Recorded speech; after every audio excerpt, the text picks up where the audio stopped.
বাঙালি খাদ্যরসিক, আর সে ঐতিহ্য বাঙালির সসম্মানে বয়ে নিয়ে চলেছে।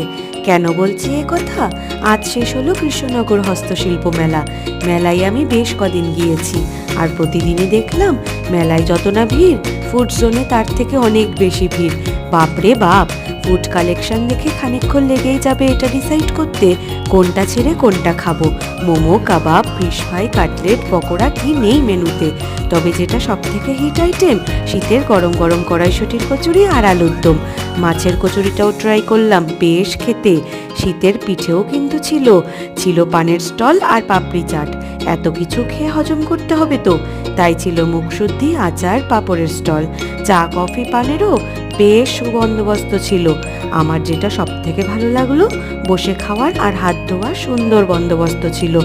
আমিও কিন্তু এই পেটুকের দলের মধ্যে পড়ি, যে খাওয়া আগে পরে ঘোরার চিন্তা করে।